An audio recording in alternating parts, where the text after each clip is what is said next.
त्वया भारततैलपूर्णं प्रज्वालितो ज्ञानमया प्रदीपम् ॐ सन्मुखचैकदन्तश्च कपिलो गजकर्णकः लम्बोदरस्य विगतो धूम्रकेतु गणाध्यक्षो बालचन्द्र गजाननं द्वारशैतानि नमानि यापते सुनयारपे ॐ श्री गणेशाय नमो नमः। बोले श्री गणपति बापा की जय। प्रेम से श्री व्यास महाराज की जय हो। Devotees, you may now take your seat. Being done to purify our beings and the atmosphere so we can be one with this divine power. You are more than welcome to go and do your prayers. We ask of you to please kindly be respectful as you enter. Please treat it as you're entering an actual temple. We are also beautifully situated here to listen to the glories of Sri Ganesha. Devotees, as bhaktas of the Lord, it is imperative that we go where the Lord's names are being chanted. Binu Sata Sangha Viveka Nahui, Rama Kripa Binu Sulat Nusoi. It roughly translates to, without satsang, wisdom is not awakened, and without God's grace, it is not possible to hear satsang. Its meaning is that without good company, and without being truthful, you cannot get vivek, which is the capability of understanding this divine power and truth. Ganesh Chaturthi is always an event to look forward to, and all of us converged here are so extremely fortunate to be in an aura like this, to be in a surrounding like this, to be associated with like-minded lovers of God, to grasp the benefactions of our dear Prabhu Sri Ganesha. Ganesh Chaturthi marks the birth of Lord Ganesha, the elephant-headed deity, the remover of obstacles, and a harbinger of wisdom and prosperity. This festival holds a special place in our hearts, for it brings with it the promise of new beginnings and the opportunity to seek the blessings of the divine. Today, we gather not just to worship Lord Ganesha's idol, but to invoke his presence in our lives, homes, and hearts. We offer our prayers with deep devotion and gratitude, seeking his guidance to remove the hurdles that block our path and to usher in a future filled with happiness and prosperity. Throughout this celebration, we will witness beautiful rituals, melodious kirtanas, and the vibrant spiritual discourses of our community coming together as one, Ek Parivar. It is a time for reflection, renewal, and reconnection to our faith. So let us embrace this auspicious day with open hearts, and may this spirit of Lord Ganesha inspire us to overcome challenges, ignite our creativity, and lead us towards the path of righteousness. To start off our program for this evening, I would like to take this opportunity to reintroduce our Kirtan segment from the beautiful array of musicians we have here tonight, as engaging in Kirtana helps to uplift the mind, open the heart, and bring inner peace. It is the fastest, easiest, and most joyful way to achieve peace of mind. So sit back and relinquish the many, many names of Bhagavan as we take one bhajan from our Kirtan Mandali. Jai Sitaram. Tanaya Balagajanan Pashupati Tanaya Balagajanan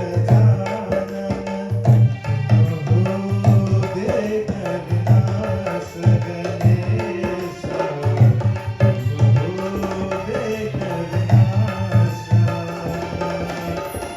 Pashupati Tanaya Balagajanan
he asked you for tonight, Panaji Narad Gosai. Panaji Narad hails from New Grand Princestown, Trinidad.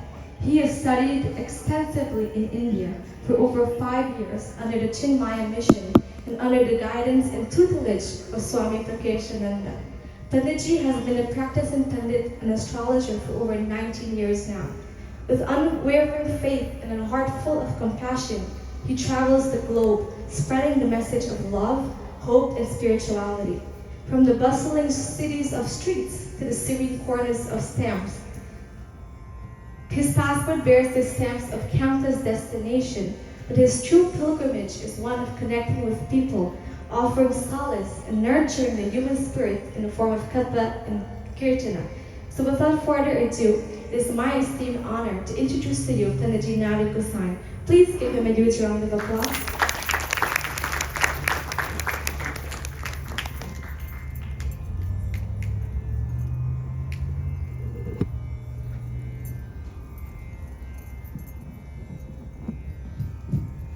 Check this one.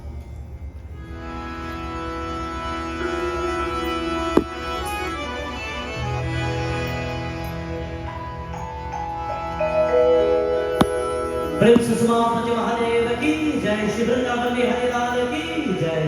All together everyone, Ganapati Bappa. As we're about to begin this beautiful night, my friends, we'd like to take this wonderful opportunity to welcome each and everyone. Let us all stand as we begin with a beautiful Arati to Lord Ganesh, and then we join in our beautiful devotion.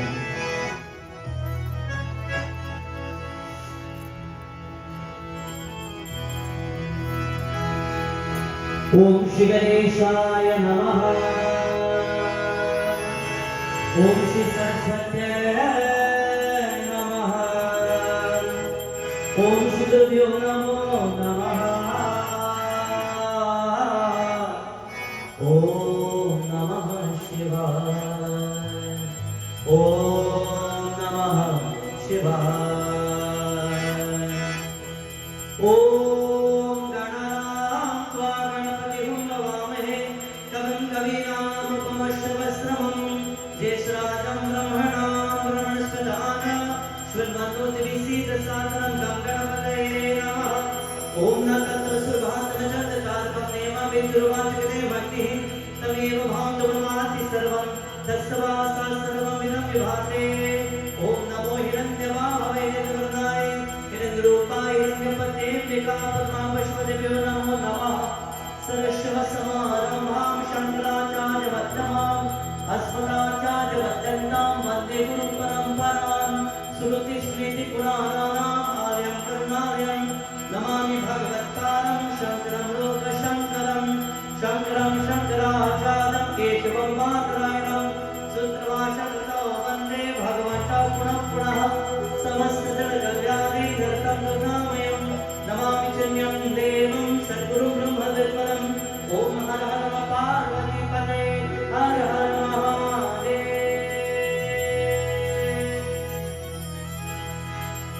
Jai Ganesh Jai Ganesh Jai Ganesh Deva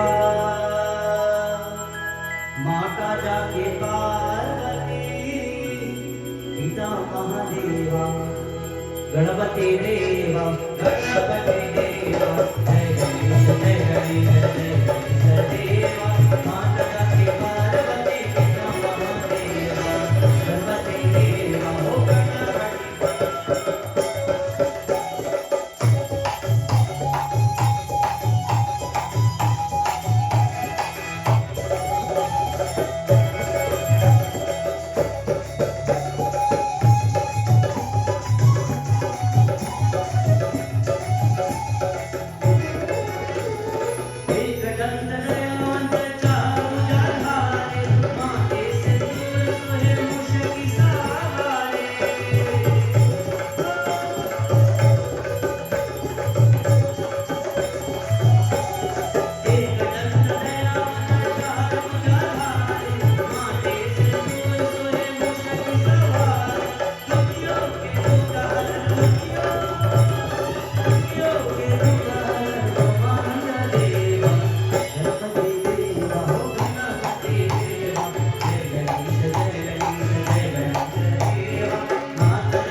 I'll take our seats.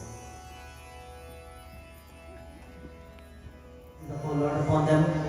To all my brother pundits who've come to join me tonight, to join the members of this wonderful organization, to create an energy in this, the first night of our beautiful Ganesh UTSAV festival. We like to say Apo Swagat Namaskar karta hu to each and every one. To all devotees who've traveled from far and near to be here. To all family members, friends, loved ones, bhaktas, ardent devotees, we say Namaskaram and a very welcome to all. And to all those who tuned in via Facebook and YouTube, wherever you are in the world, welcome to our Yajna and welcome to Ganesh UTSAV. On this beautiful night, without further ado, let us all sit upright. Let us close our eyes. As we're about to begin with invocation, prayer, mantras, Omkar, 3 times we join with love, our devotion.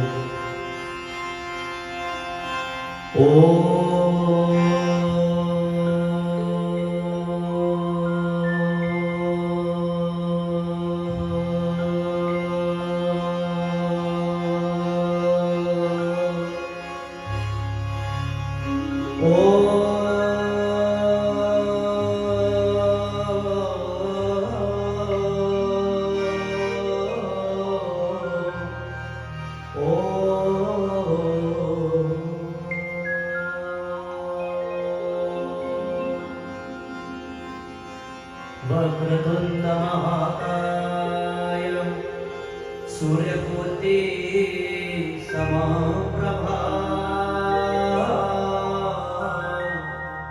निर्विघ्नं कुरु मे देवा सर्वकार्येषु सर्वदा या देवी सर्वभूतेषु दुर्गारूपेण संस्थिता नमस्तस्यै नमस्तस्यै नमस्तस्यै नमो नमः या देवी सर्वभूतेषु लक्ष्मीरूपेण संस्थिता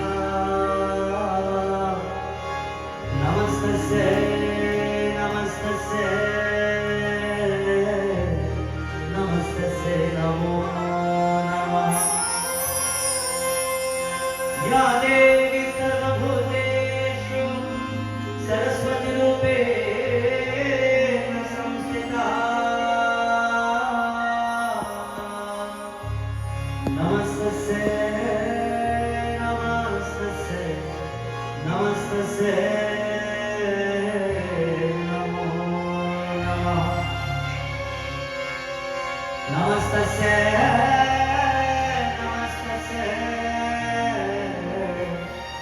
नमस्तस्यै नमो नमः नागेन्द्रहाराय त्रिलोचनाय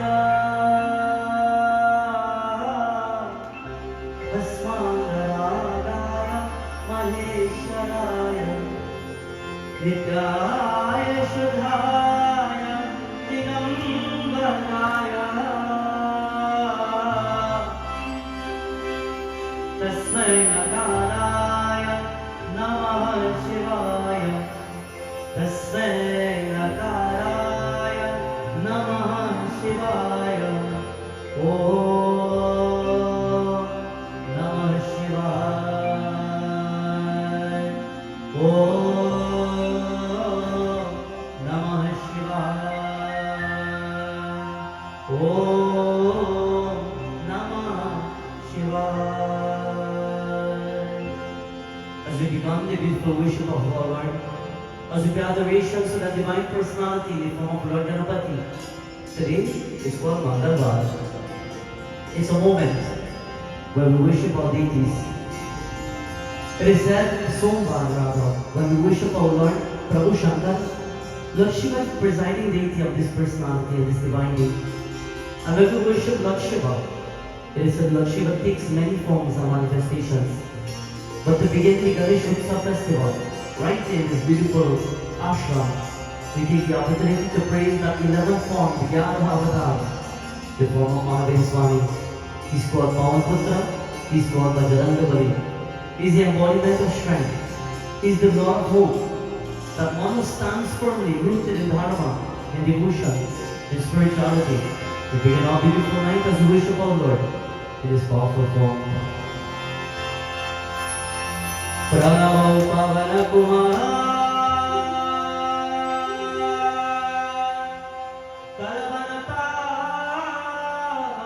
Jnana Jasurdaya Basira Sarcha Padhan Adurita Balarama Eva Sharavadiham धनुजवनकृशानं ज्ञानिनामाग्रगण्यं सकलगुणनिधानं वानराणामधीशम् रघुपतिप्रियभरतं वातजातं Namami. ॐ श्री हनुमते नमः। ॐ श्री हनुमते नमः। ॐ श्री हनुमते नमः। As we begin this night, 40 verses of Shri Hanuman Chalisa. Shri Guru Charana Saroja Raja Vijana Mukur Sudhara Varnam Raghuvar Vimala Jasu Jodaya Kupalacha Buddhihina Tanu Janike Sumira Pavana Kumar Balabuddhi Vidya Dehohi Hare Ganesh Open our mouth with devotion. Power Sudha Hanuman ki, Vacharamudri ki jai.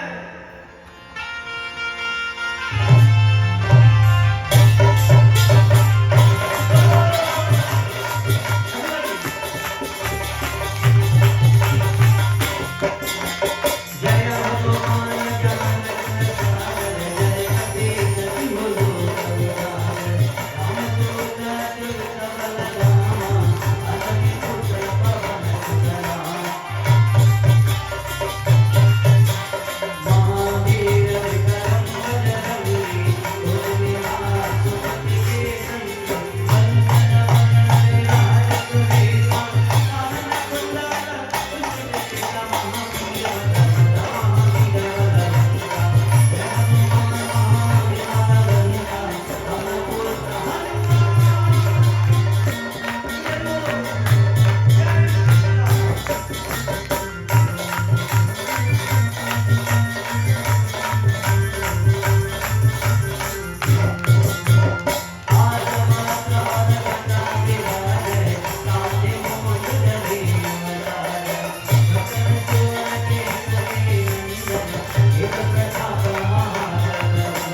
Ram Lakshmana Sita Sarita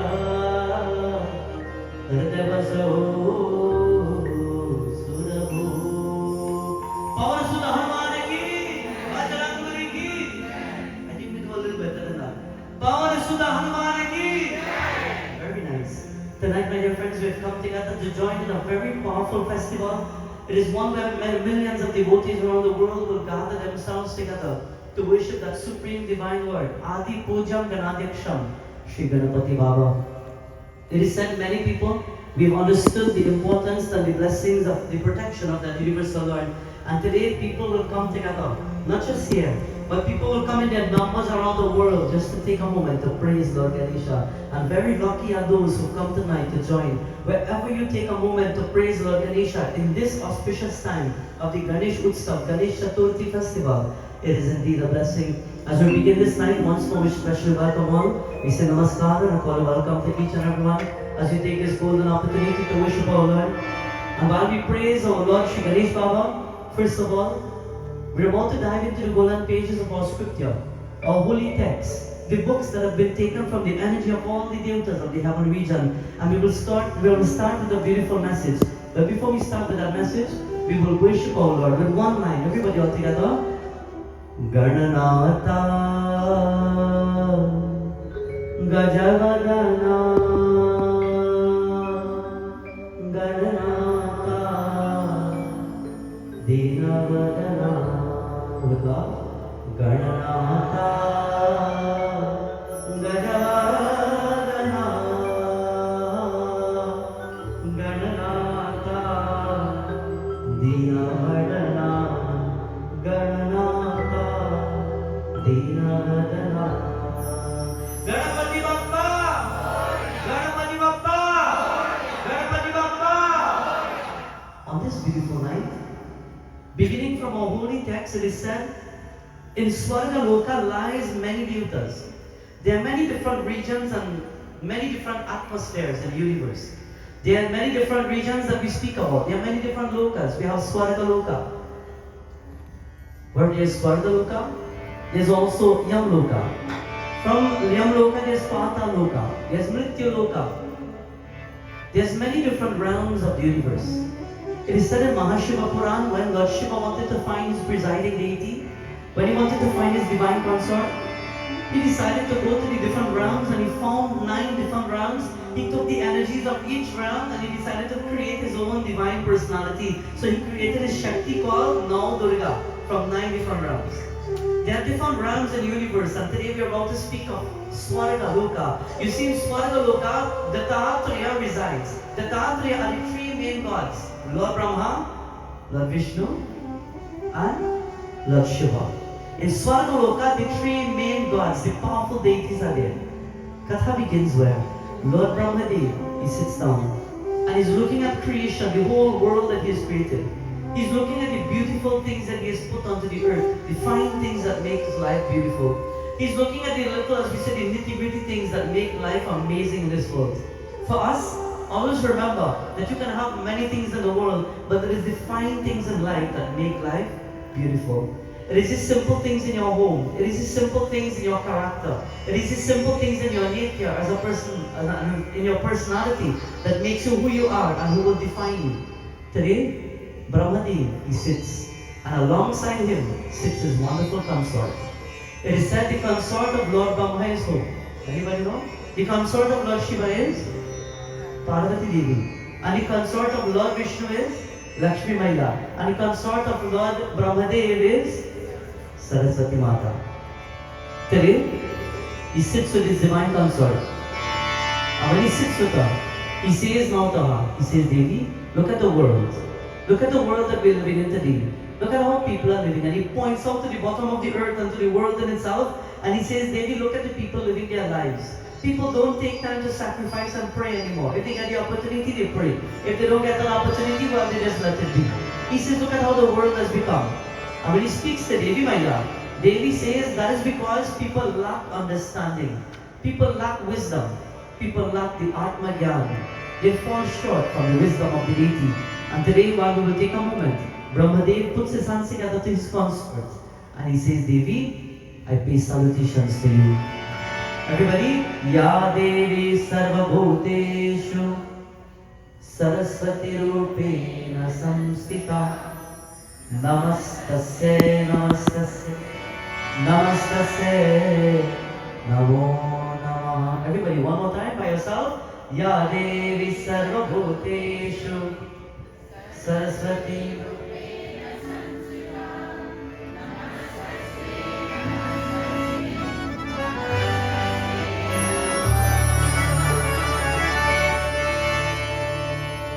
Saraswati Mata is about to be worshipped. And when we worship Saraswati Devi, we know this beautiful one. Esharadeva, Esharadeva, Ajnanata se Amitabha. By yourself, bolo. Esharadeva,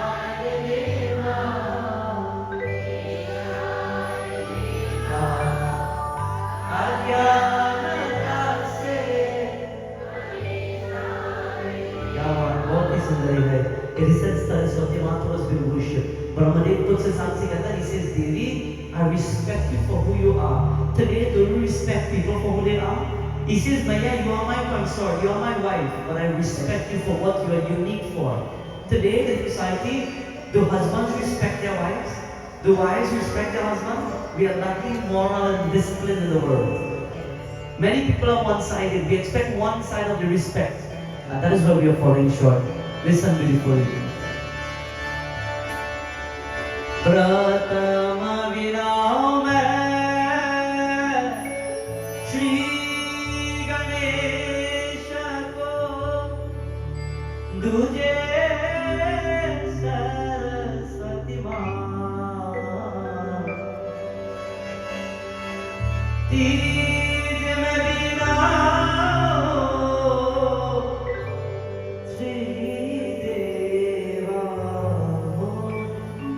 जो यहाँ से Shiv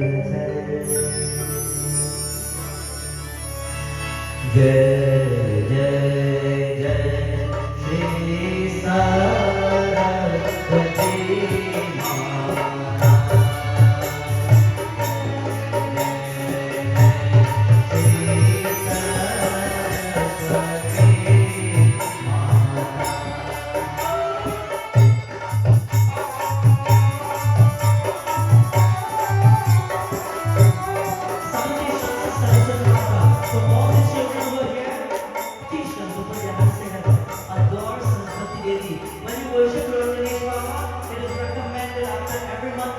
Om Shri Ganesh Namaha, Om Shri Saraswati Namaha. She comes, she follows in turn to bless us.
या शुभ्रवस्त्रावृता या वीणावररङ्गमण्डितकरा या श्वेतपरमासना ॐ ऐं सरस्वते नमः सरस्वती महामाता की जय Brahmadev sits next to his consort and he starts now speaking to her. He says, Devi, look at the world we live in. And while they're sitting and they're having a conversation, husband and wife together, they're speaking about the world. It is said some holy men, some brahmanas and some sadhus, they were passing by, they were coming towards Lord Brahma. They had a request. They were swamis who have been living into the forest for many, many years. But it was time that they were about to give up the things of life, and they saw now these two individuals speaking, Brahmadev and Saraswati Mata. One thing I've always learned as a child, when you see two people, big people talking, you never go in between. That's all. When you see two big people talking, as a child, when you walk up and you see two big people talking, you step back, you walk away, and you wait until they finish.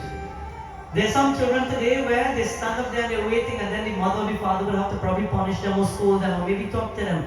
But long ago when we were growing up as children, the minute you see two big people talking, mother look at you, so hey, where are you back? That means automatically, do not be there. Big people talking. Do not mind big people business, as we say.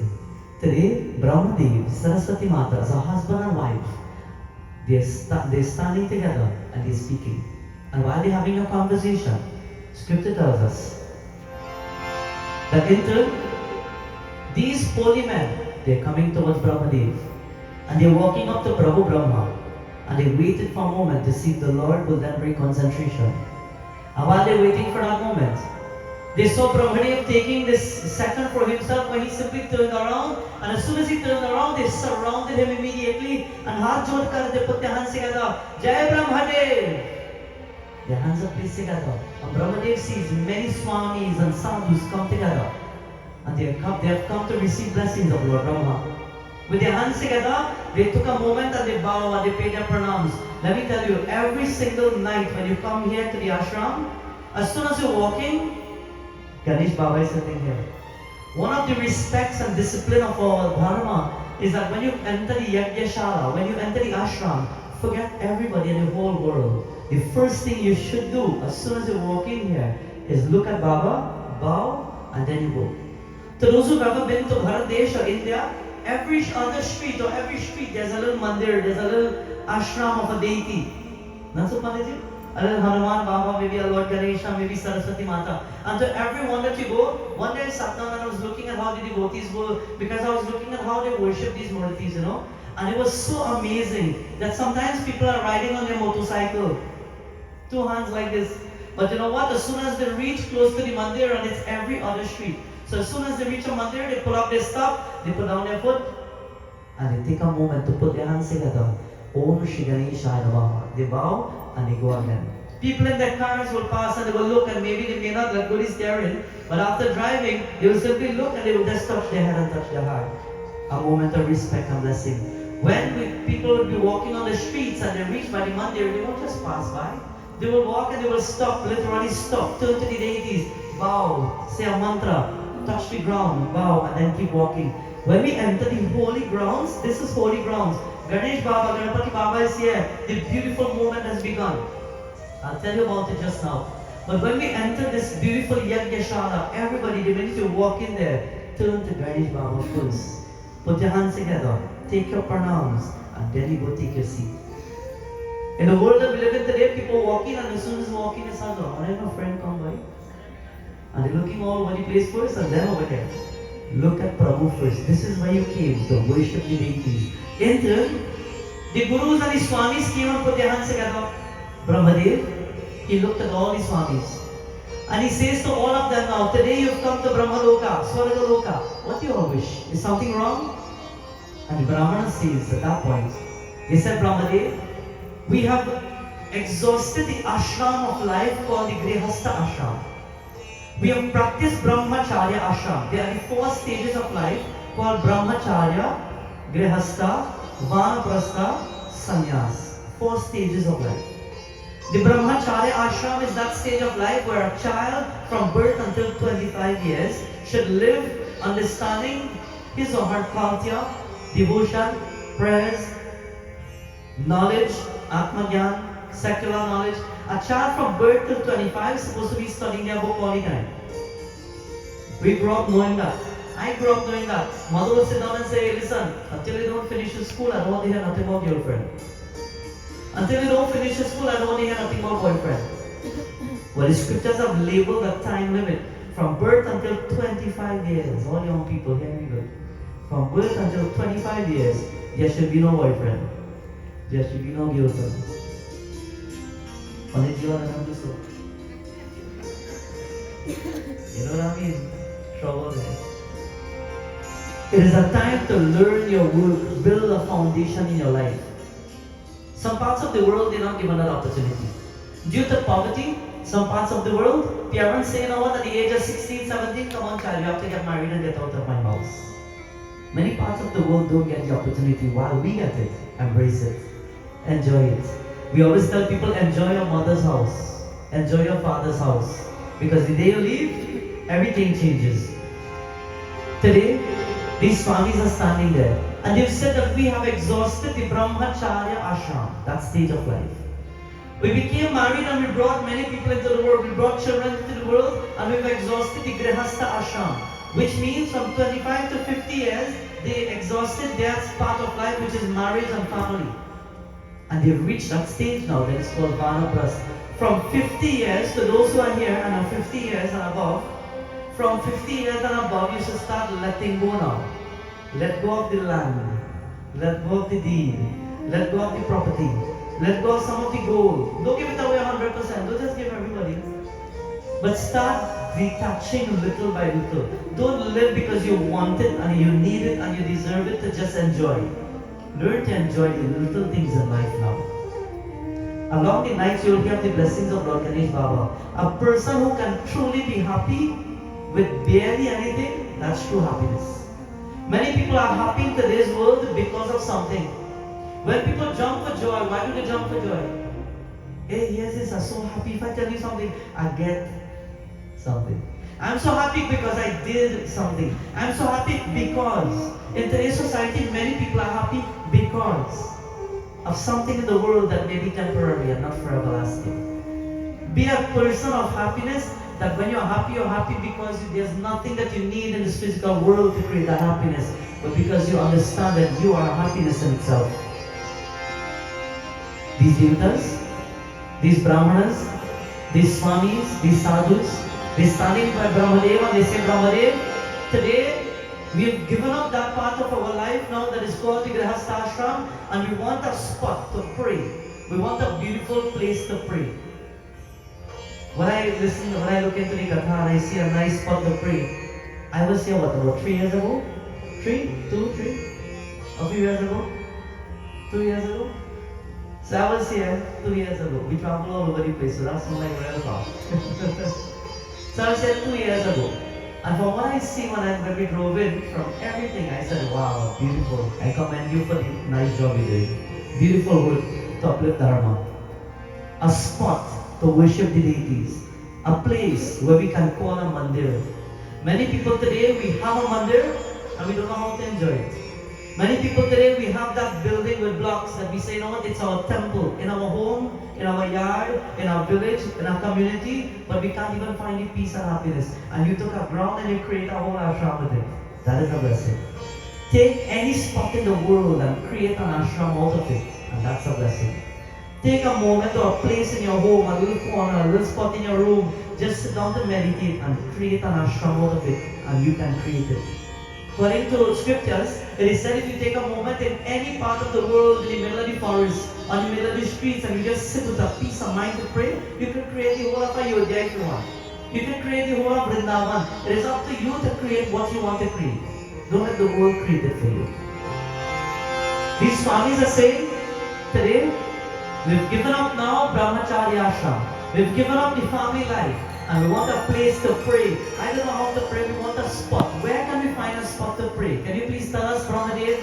And Brahmadev takes a moment and he looks up into the skies, and the Swamis then say, Brahmadev, look at this beautiful Swargaloka. You are happy and you are comfortable. Why can't we be happy too? Today's world, people live and they are happy, but they don't like to see people happy. That's all. Society, this is the reality of the world. I want to be happy. I want the best of this. I want the best of everything. But you don't have it, eh? Because if you have it, you have problem. You can have a little, probably half of it. It's okay. It's good. You can have, but don't have more than me. That's what we're living today.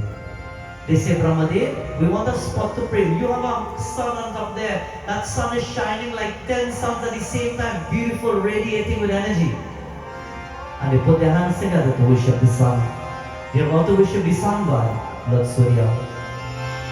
Om Bhuva Swaha. Everybody loudly. Tats Bhargo Diyo Yona. भाई साहब, one more time, एक बार बोलिए. Om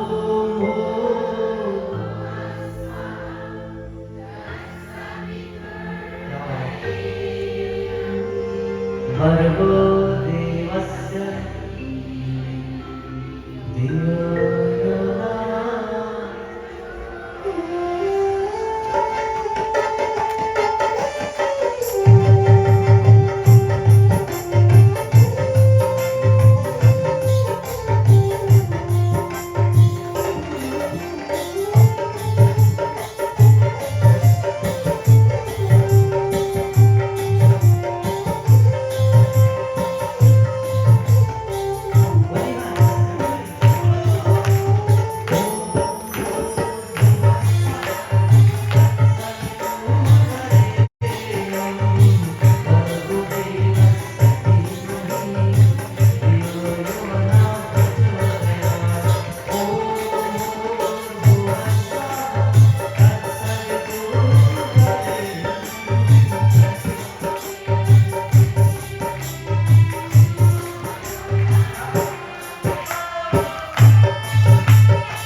If you want physical energy for the body, you worship Lord Surya. If you want the mind to have that click, that you pick up everything easily and you don't forget. Anybody here forget all? Let me see. How many people forget? Yeah? Even I forget. If you're having too many chores and too many things to do and you can't put things together, you can't remember, you can't seem to place things before you, and it's really right there. Pray to Lord Surya to charge the mind and recharge the energy within your thoughts, so that in turn you can start remembering all that you do. Allow the body to be filled with a divine energy. Only Lord Surya can do it. If you can wake up early in the morning and take the energy of the early morning sun, as the older folks always say, then you'll be re-energized for a beautiful day without even complaining. Pray to Lord Surya. Go.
Everybody बोलिए सबको प्यारी ओम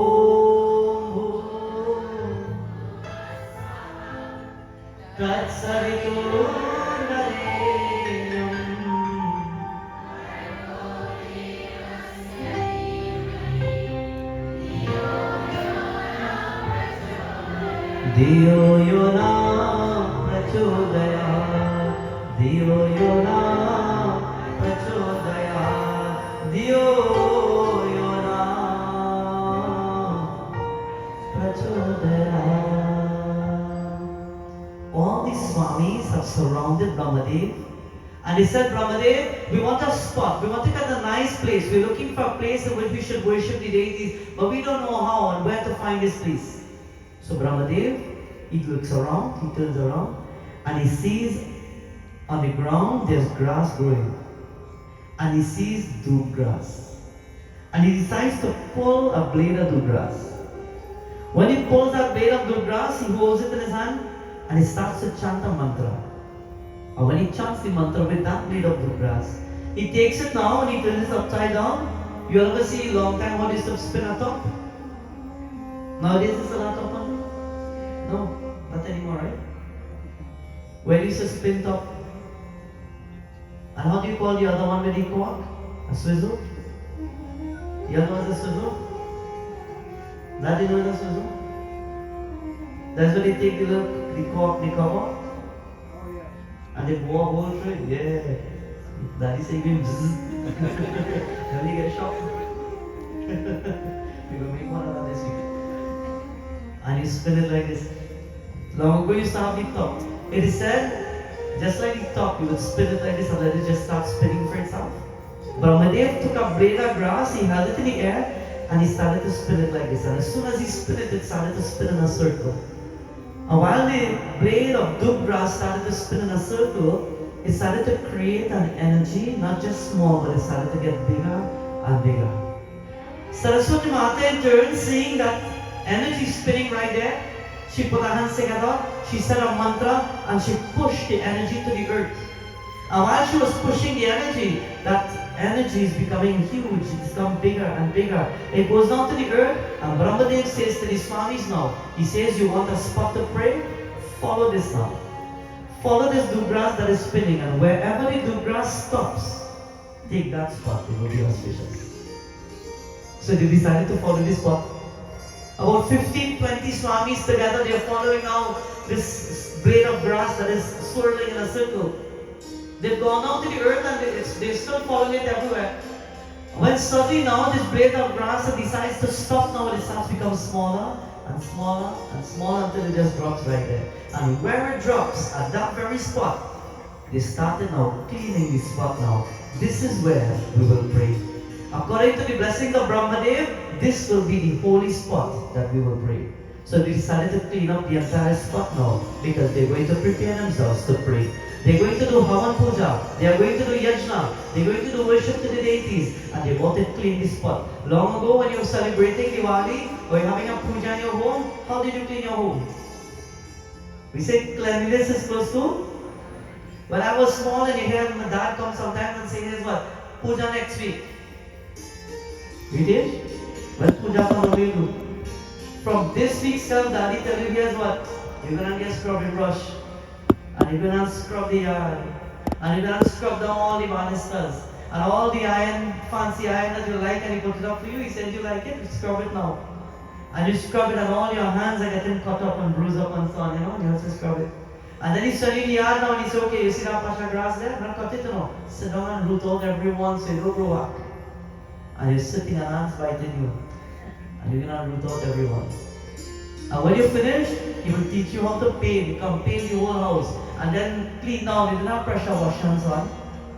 You're taking the hard broom as it is and you're just scrubbing the ground with it. When you're having a puja, like people say, big prayers, small prayers, same work you have.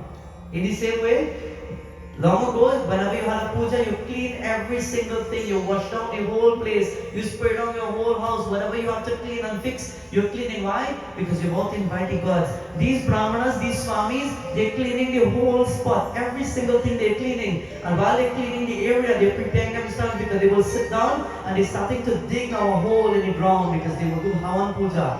They're about to do Yajna, so they're cleaning the spot. Whenever you have prayers in your home, clean. Cleanliness is close to godliness. When you're having devotion in your home, in your yajna, in your mandir, in your temples, clean, take apart. We have a big ashram like this. Don't wait for Panditji to call you. Take a moment and come and say, you know what, Guruji, I don't know. Give me something. Let me vacuum. Let me sweep. Let me do something.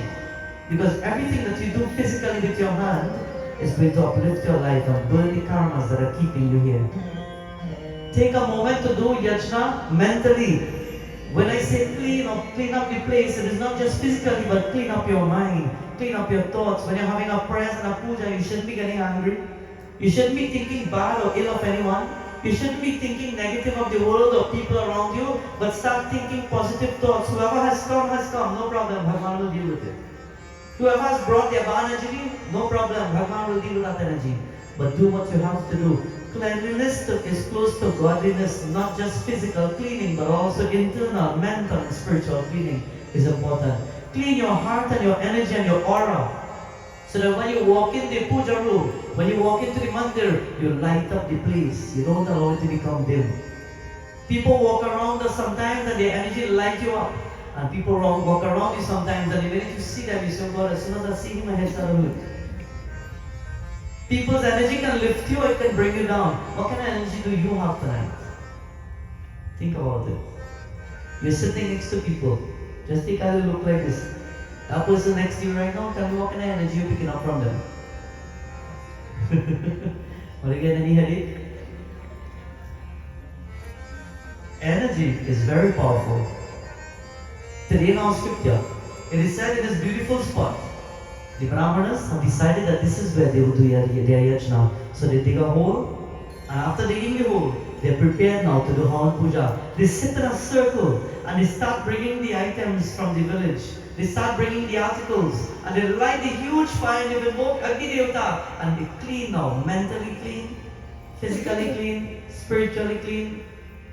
You know, according to one of the beautiful verses, it says that in order to cleanse your life, if you're having problems in your life, to cleanse your mind and your life, then do what we call temple hopping, Tirat. Tirat cleanses your heart and your mind. Going to holy places cleanses your being. Going to a yajna cleanses you. Some people say, I don't need to go to the temple, I prefer stay home. Staying home to pray is fine. But when you go to the mandir, you get a boost. All of a sudden you get that shoot. You start rising like this. Man me Ganga, man me Jamuna, man me Ganga, man me Jamuna, man me Snan kare, man me Snan kare.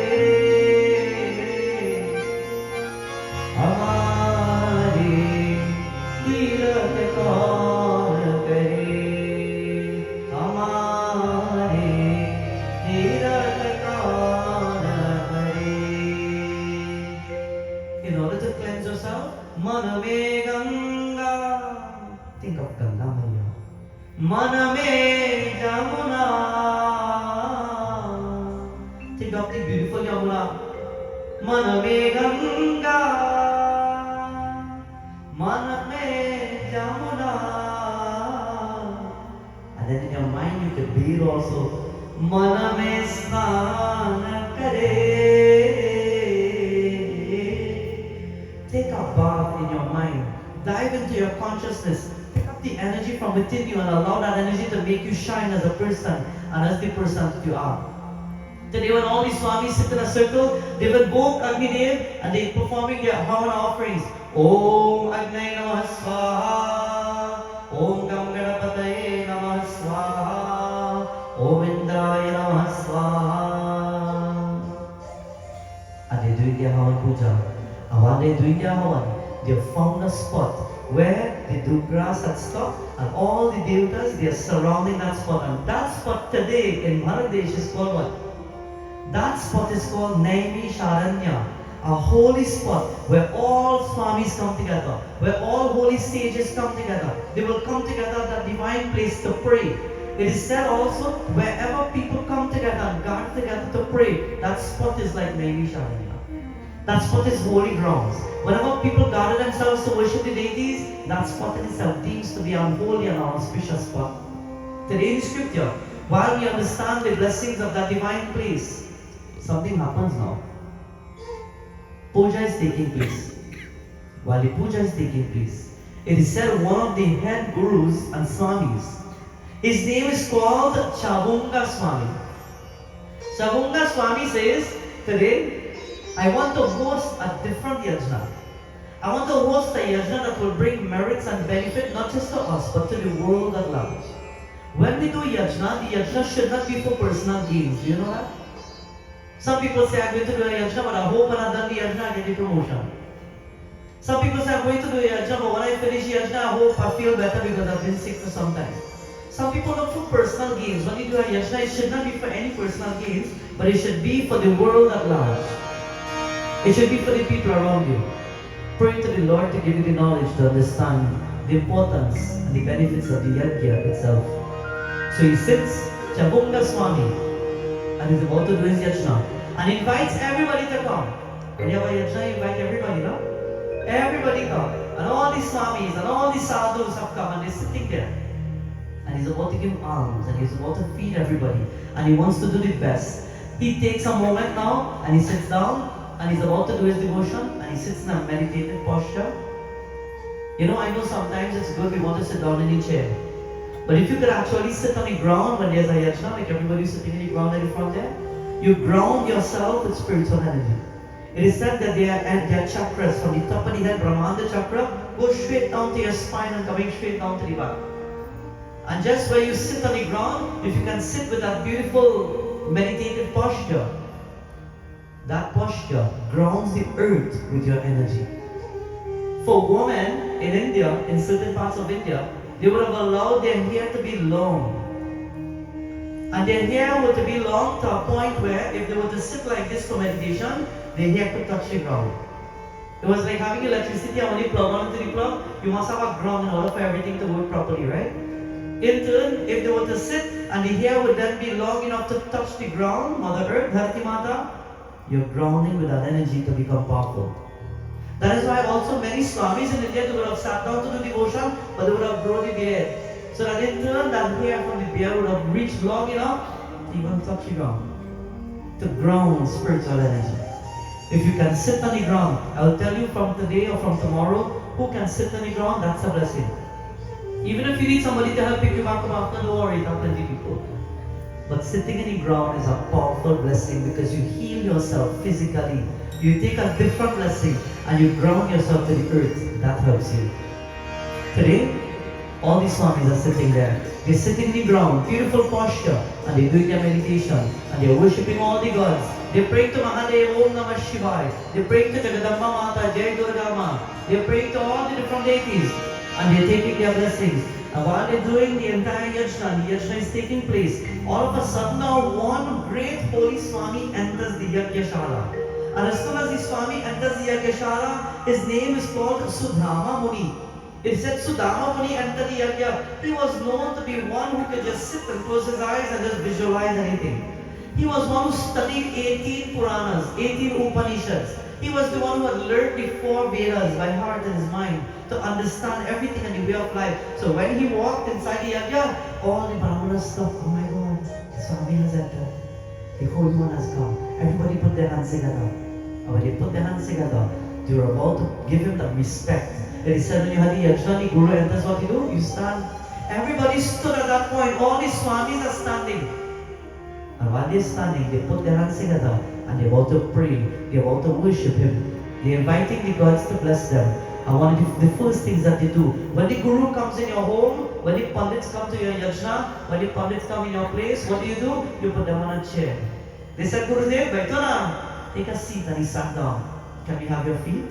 And they took some of the water from the kamandalu and they started washing the feet of the Swami. And while they're washing that feet, they are chanting, Akanda Mandala Karam Vyakdami Nacharachar Tatpadam Darshitam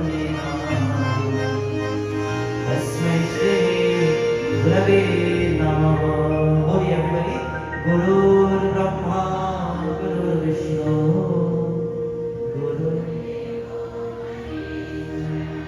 Guru Sakshat Tasmai Shri Gurave Namah. Tasmai Shri Gurave Namah. Tasmai Shri Gurave Namaha. And they paid their pranams and they washed the feet of Sudamani. And after washing the feet of Sudamani, they said to themselves, now let's now perform proper worship. They gave him a little chandan. They then took their agarbatti and they waved it around him. They then took an arti and they waved the arti. Jai Guru Omkara Swami Jai Guru Omkara. And after paying respects to the Guru, at that point now, they all sat down at the feet of the Guru with their hands like this. When you sit in a yajna, how are you supposed to sit? How are the hands supposed to be? Yeah. So I'm telling you, hand. Some of you sit down so. Some of you did. How are the hands supposed to be? Baba Ganapati is blessing you. Some of you lean back like this. So how are you supposed to be? Like this. Blessings are coming. Not from me, from Baba Ganapati.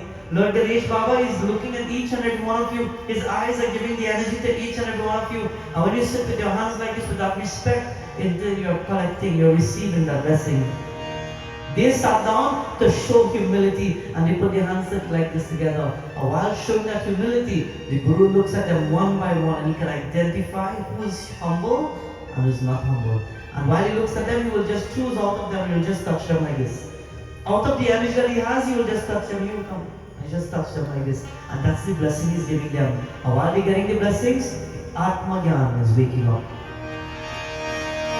Hey Prabhu, Anandada, Gyan humko dijiye.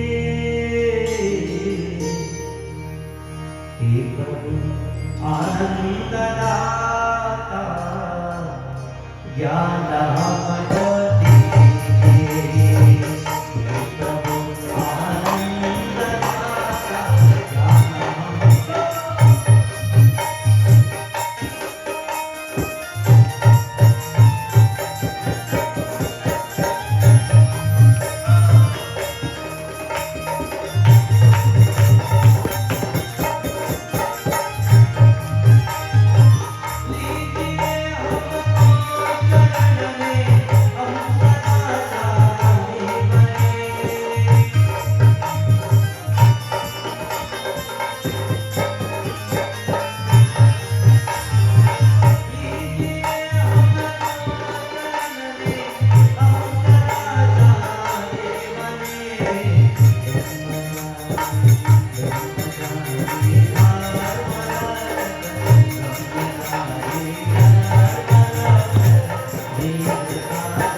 blesses them all one by one. And after blessing them now, he sits to give a lecture. He sits to speak. He sits to talk about life. He sits to speak about the essence of life in itself. And what would he say to these holy men, to these swamis, and these sadhus who come to listen?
And he's about to tell them about giving up things in the world. He says to all these swamis and all these sadhus, and listen to the advice. He says, today I want you to give up everything in the world. All this Havan Puja you all are doing, give up the Havan Puja. It is time to dedicate yourself to that universal master, that powerful deity. It is time to give up all negative traits and all negative things. And it is time to dedicate yourself to the powerful one. So they sit and they're listening to the energy. The powerful one? Who's the powerful one? He says, after all my knowledge and all my wisdom, he says, today I will tell you that you have to worship that divine one. That divine one, nobody knows about it. Until Sudama Muni sits, he says, first prepare your mind. You're about to begin a yajna, prepare your mind. Like I said it just now, when you're going to a yajna, when you're performing a yajna, you must have a mindset. You shouldn't get angry, you shouldn't get vexed. Anybody here get vexed? Anybody here get angry? Oh, yeah, boy, right in front of one day. We all know we get upset. We all become upset from time to time. Many things allow us to become upset. You're driving down the road, you want to reach here on time, and you see rain start to fall. You get upset. Why did rain falling for? You're coming down the road and you bounce some traffic. You start to get agitated now. You're hungry and you want to eat something. A hungry person is an angry person. Everybody get upset for something or the other. In turn, how do you control that anger? The Guru tells today now. He says, all of you want to pray and do Havan Puja. Start by calming your mind. Everybody wants to pray and you want blessings. Well, start doing the right thing. Calm your mind, calm your body, control your senses, control your 5 senses. Try not to become upset.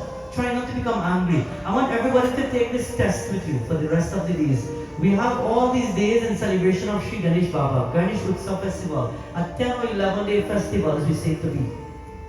From now, for the rest of the UTSAV for 10 days, test yourself and see if you could be happy enough every single day that you never let anything or anybody get you upset. You all think you could do that for the next 10 days? Don't get upset? Yeah? How many people think you can do it? How many people will try? How many people will know by yourself that that ain't going to happen? At least you're being brave and honest, right? Test yourself and push yourself. The true yajna starts within your body. The body is like the mandir. The true yajna starts with you. You can have the best parcel offering and you give it to Bhagwan and say, Jai Ganapati Baba, 1,000 laddu. And when you come down, somebody get you upset, all our blessings just go down the drain. You could give the biggest mala, you could do the best offering, and after you offer it, you think, well, you know what, I do something nice, all the blessings, Jai Bhagwan. And somebody come and upset you, everything starts from here and it just crumbles right there. You have to maintain it. You have to maintain that blessing. And how do you maintain it? You try not to get upset. You try to control you. You try to control your temper. You try to control your anger and who you are as a person. So I will give you that test from now for the rest of the days, trying not to become angry. And the next time you see me, let me know if it worked, if you did it. If you don't see me in a long time, then send me a message. But today, all these Swamis have gone on their feet. They've lied down prostrated, now humble. And Sudama Muni looked at them and he says, start controlling your mind. Start controlling your five senses. He says, I've learned all the scriptures. I've understood all the scriptures. There are 18 Puranas to those who don't know them. There are 18 Puranas in the scriptures. And while there are 18, he has studied the 18, he studied the 4 Vedas. Understanding all the books, he says, I'll tell you, you can give everything, you can do anything that you want, you can do the best devotion. If you don't control you lose everything. And when he tells them that, at that point now, he says, I want to tell you who to worship first. He says everybody wants to worship all the different gods first. Everybody wants to worship this one and that one, and Durga Devi and Lord Shiva and Lord Krishna and Lord Vishnu and all these gods. He says, I'll tell you today, as one who has studied all these scriptures, I want to tell you that you must worship one, and that one is who? No? He says worship Lord Shiva. Only worship Lord Shiva. So he's speaking now and everybody stops and says, why worship Lord Shiva? Lord Brahma brought everything here. Lord Vishnu gives us life. Why are you just saying worship Lord Shiva? And he starts to tell them now, worship Lord Shiva because Lord Shiva is a detached personality. You want to start becoming a devotee of the true Lord? Then start by detaching. And who will help you? Mahadev. So they started now. They sat down, they put their hands together, and they will worship Lord Shiva.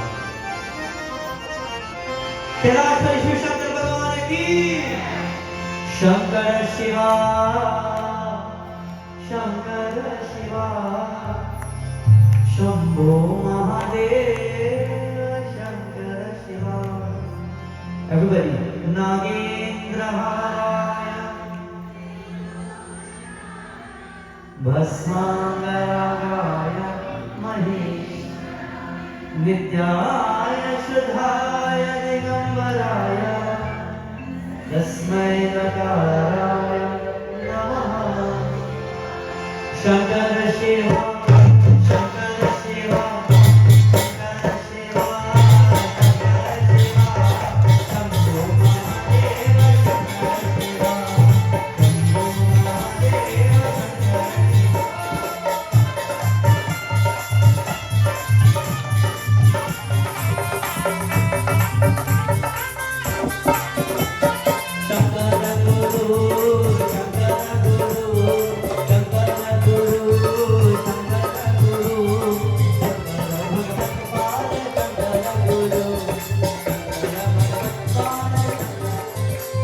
Shankara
यजामहे सुगन्धिं पुष्टिवर्धनम् उर्वारुकमिव वन्दनाम् मृत्योर्मोक्षयमामृता. One more time by yourself. त्र्यम्बकं यजामहे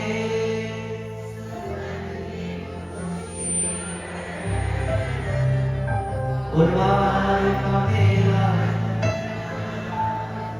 मृत्योर्मोक्षयमामृता.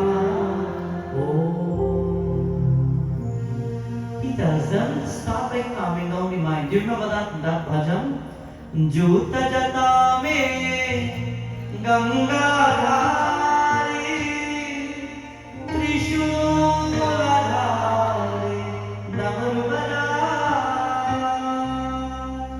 He says, Juta jata me Ganga dhari Trishula dhari Namarubada. Lord Shiva has a moon. The moon is on the jata. What does the moon represent? What happens when the moon phases come around ever so often? It creates many things. If the moon comes closer to the earth, we get tidal waves, things happen to the earth. What happens to the people on the earth? You ever hear people say, well, he moving, like you're walking by the moon? Or you ever hear that? The moon affects your mind. It affects the way you think. Some people become more calm than usual, and some people start to act up.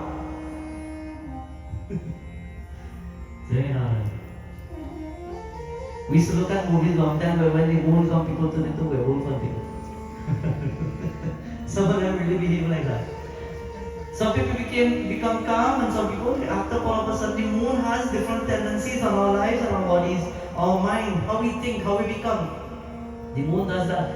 Lord Shiva is the deity to help you control the moon. It is said while the water, the Ganga in his head, and the flow represents the emotions of our lives, the moon will then calm down the emotions that we go through every single day. So he says, worship Lord Shiva. Why worship any other deity? But they say, but Gurudev, we want to get a divine blessing, not just from Lord Shiva. He says, listen, I'll tell you the process and the step. If you want to become a better person in the world, start by worshiping Lord Shiva. I have faith in Lord Shiva. And he says, Hari Bam Bam Bola, Om Namah Shivaya. Umapati Mahadeva ki Jai. And he says, worship Mahadev. And then they sit down now and they start understanding, okay. So Lord Shiva he destroys rather, the bad things that create penance in our lives. When last did you take a mala and do job with it? When last did you literally sit down and put your hands together and say, I'm going to do some penance, I'm just going to pray. I'm going to sit down in this portion, I'm going to pray and worship the gods. This is sacrifice and penance, I'm going to do devotion. When last did you do it? He says that Lord Shiva blesses those who practice sacrifice. A yajna is a sacrifice. Sacrifice meaning you give up the things that are very dear to you. When you sacrifice and you do yajna, you give up what? First, you fast for the whole day. You give up food. If you have to eat, you eat food without salt. Because you're fasting, you have to give up certain things. You give up the likeness for the taste buds and for food. When the time comes, you must give up also for a period of time. You give up eating non-vegetarian foods as well. Many things. Your fast sacrifice is important. And Mahadev will bless you. You must do tapasya. You must do some form of japa. It says, Japa tapasadhana Kachu nahi lagata Japa tapasadhana. Japa, tapa, sadhana, devotion. Do devotion in the world, and most importantly, detach yourself from the things in the world that are bringing problems. How many people have the power that if something is a problem in your life, you can just drop it out? That might be a bad thing in apology, because half of them might drop out it already, don't you? When you have a problem, drop it out, let it go. Don't let problems hamper your life. There's a way to work around situations, but if things become a burden, you must let go. Don't let the world pull you and sink with it. Don't let problems pull you down to sink with it, because you'll destroy yourself. Surround yourself with the people that motivate you, not with the people that pull you down. Surround yourself with the people that will stand with you and say, hey, you know what, you can do it, don't worry. I support you, you will do it. And they will actually stand there to help you, not fake, but they will stand there to be there with you. Stand up and stay with the people who support you in life. But the people who stand with you but they're waiting just to pull you down, let go of them. You don't need them. Let go of the people who are bickering about you, who are speaking you, who are criticizing you. Let go of the people who are the fake stars in your life. You don't need the energy. Take the energy that is divine. You only need that energy to prosper. He says, let go of the world and practice now detachment. And he says now, after practicing detachment, he says to all of them, he says, oh, them and only them, you will understand the power of having the body that you have. He says to all the Swamis who are there, Sudama Muni says, today you have found the right spot. You're doing your devotion, but you need another direction. Worship Mahadev first. But they say, but Swami, we wish to be like you. We want to learn many things. We want to learn all the Upanishads. Many people, and especially when I was now learning to become a Pandit, when I was in India, as soon as Swamiji teaches us a book, we want to learn everything by heart. You know why? I want to be able to sit down and just say this thing, man. When you're ready and you start off on, Swamiji says you have to learn all the verses of Bhagavad Gita. You want to memorize everything in your mind. You say, I want to learn Bhagavad Gita by heart. All chapters, all verses, everything. I want to learn Upanishad by heart. I want to learn Vedas by heart. And then one day Swami looked at us and he said, you know what? Why are you going to kill your brain cells to learn everything by heart when you could just turn a page and see everything right there? Why destroy yourself when you can just turn it right there? Take care of yourself and take care of who you are in the world, because nobody else will take care of you. He says today, he said, I'll tell you, I've learned the different forms of Puranas. I've learned the Brahmanda Purana, the Garuda Purana, the Marcha Purana, the Kurma, the Vamana, the Kanta, the Varaha, the Linga Purana, Agnya Purana, Markandeya Purana, Naradeya Purana. It lists all the 19 Puranas. He says, I've learned all of them and I've understood this. After learning all of these Puranas, which are 18 Puranas, it is said in turn, Lord Shiva spoke to Nandi one day and he taught Nandi the 18 Puranas. Nandi one day, knowing the 18 Puranas, don't get lost, I want you to understand. Nandi learned 18 Puranas, 18 scriptures, and after learning 18 Puranas, he goes to the earth and he sees now a great Maharishi. He sees Sanat Kumar Muni, and he starts to tell Sanat Kumar Muni the depths of these 18 Puranas. Sanat Kumar Muni now, he interprets them in his way, he taps into the spiritual universe, and he starts to create now another 18 Puranas. These other 18 Puranas would have been known as Durvasa Purana, Sanat Kumara Purana, Kapila Purana, Avusha Purana. There are more that came now. So now from 18 and how much now? 18 and 18 is how much? You don't know how much? Yeah, 36. So now with the blessings of Sanat Kumara, there are 36 Puranas. He says, I've learned 36 Puranas, I've mastered the 4 Vedas, and after mastering the 4 Vedas, he says, I'll tell you one. You compile all of this together with a beautiful energy. And then you'll get the essence of something called Bhargava Purana. He says Bhargava Purana is a powerful one in comparison to all the 36 and the 4 Vedas. And he says now, when you get now everything condensed, after worshipping Lord Shiva, then you'll create one powerful Purana. He says, and that powerful Purana, if the world can understand the energy of that Purana, then you don't need Mahadev. You need Mahadev in order to get the stepping stone. You need to learn the knowledge. But then when you reach the knowledge and you understand everything, it is like, sometimes when people want to have a nice big car, you work hard, day and night, morning, noon, night, you're working, you sacrifice, you do it all, and the day you reach high now, you buy that car that you wanted, you sit down and look at it and you say, well, what now? You have the big car now, what now? What next? You learn all these 36 Puranas, you learn all the 4 Vedas, and then you come back down onto one powerful one. You say, you know what, that one, it means everything. If you could listen to that one Purana, then you have covered the tracks of everything in the world. Which is that one Purana? It is called Vinayaka Purana or Ganesha Purana.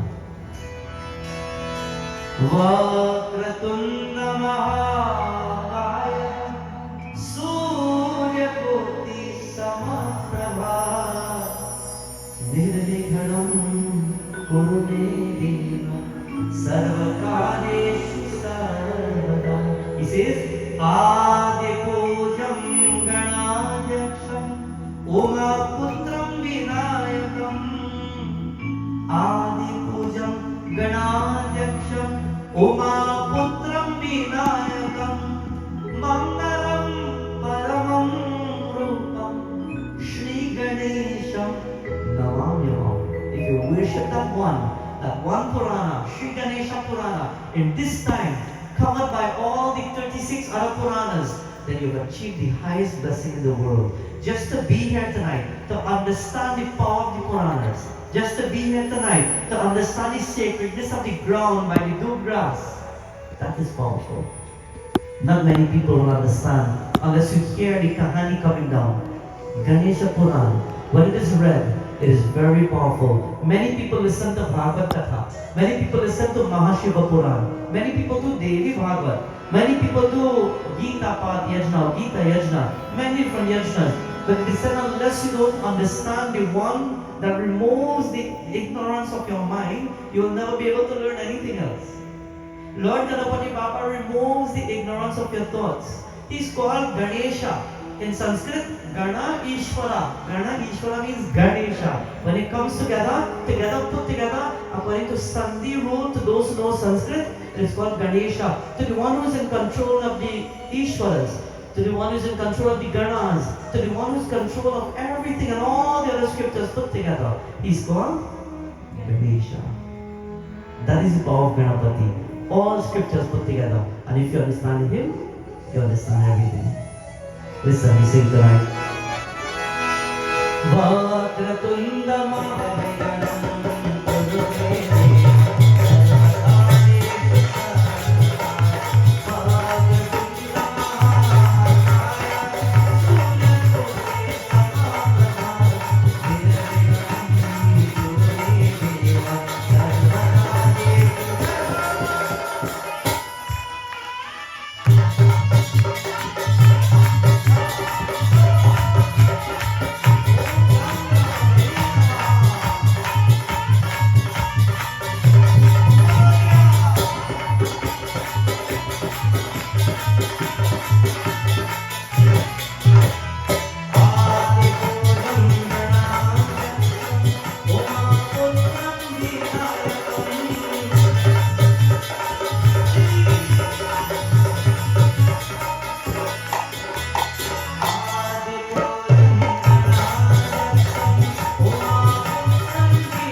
listening to the power of Ganesha Puran, he narrates the entire scripture of the Ganesh Puran to Vyasmuni.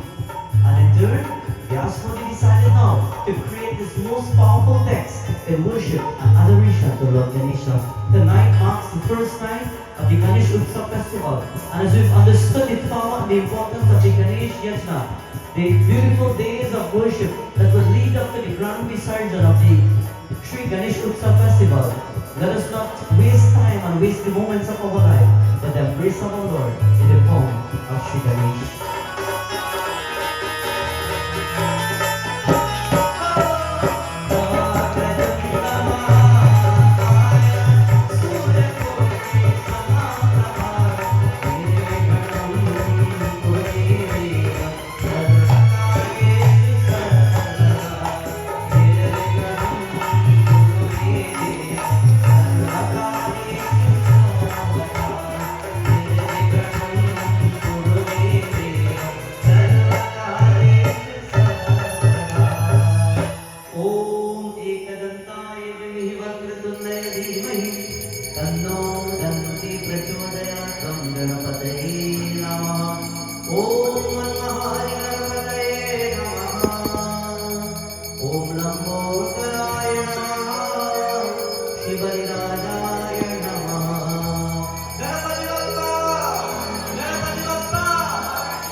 With this, my friends, we end our beautiful message on this, our first night of our Yajna, where we have prepared the foundation for all the beautiful messages that will flow now for the rest of the Yajna itself. As we've understood the power of Ganesha Puran, remember every night when you take a moment to put your hands together and to listen to the in-depth meanings of our beautiful scripture, it can transform and change your life for the better.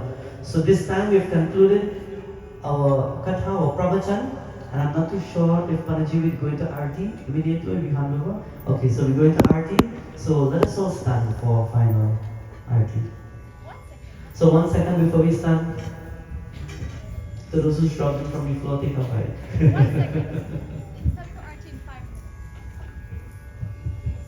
Please give Panaji a round of applause. I think we can do better than that. Please give her another round of applause. We'll start arching in 5 minutes. You can just sit back now. Thank you. Panditji has eloquently delivered a discourse to us all that will benefit us as entities of this higher energy, this divine Shakti. He has expounded on the power of understanding and wisdom.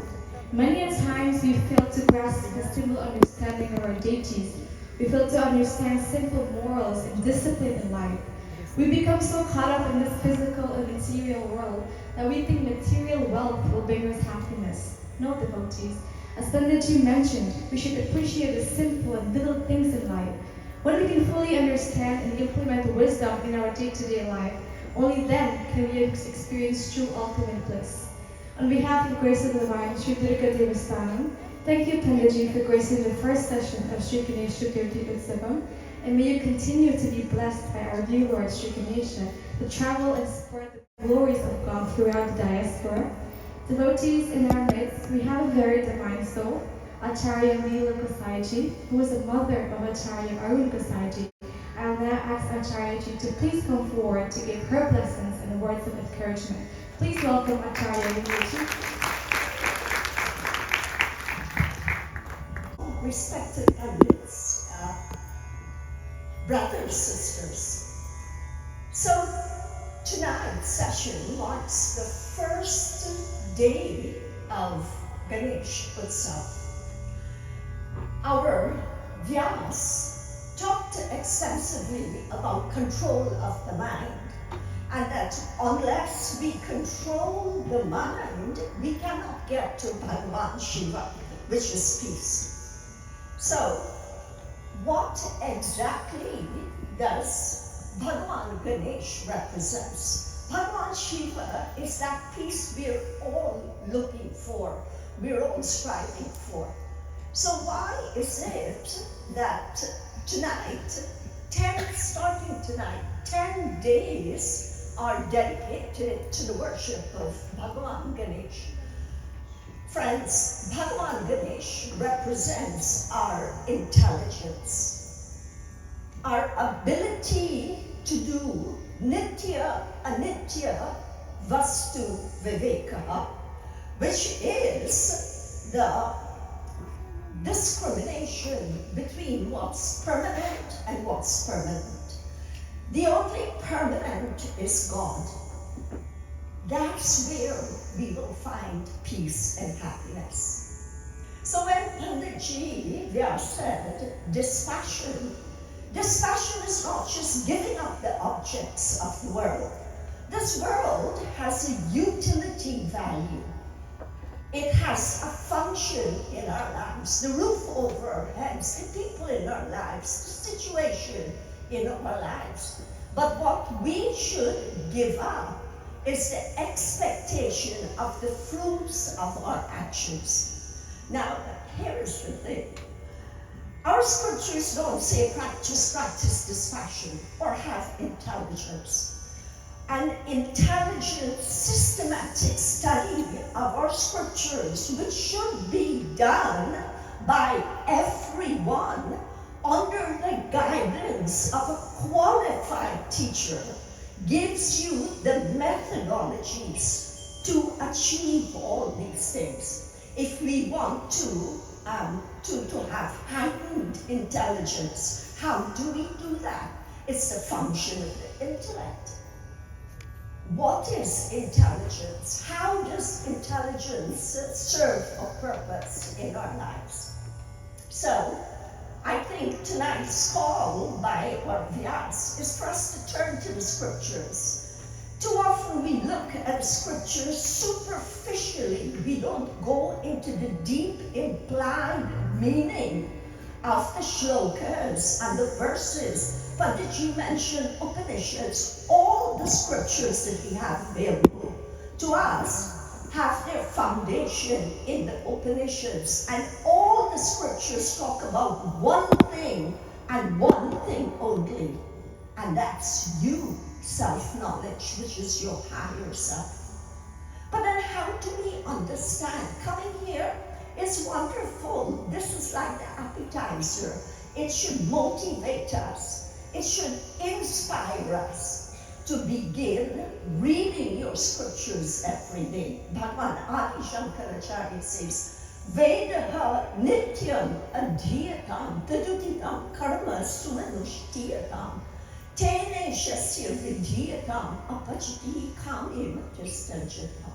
He says, read your scriptures every day. Don't leave it off after these 10 sessions. After this, we go into Pitrapach. We have to now begin using our intelligence to think what exactly are our scriptures trying to convey to us. How do we connect with Bhagavan Ganesh? How do we find that peace with it? So Panditji, thank you very much for your message.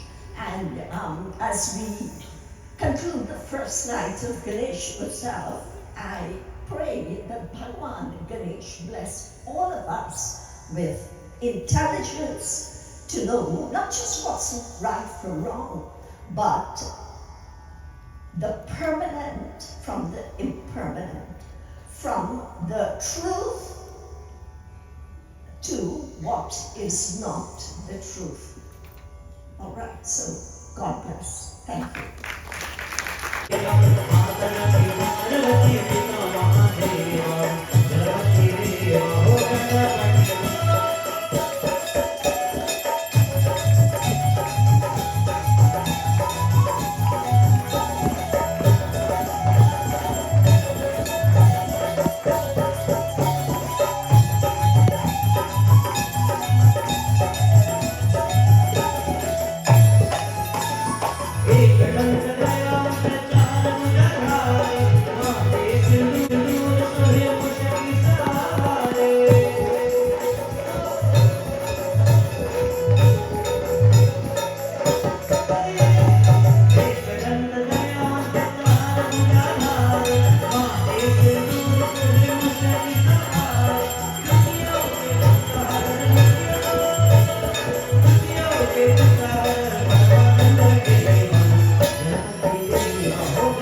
Take a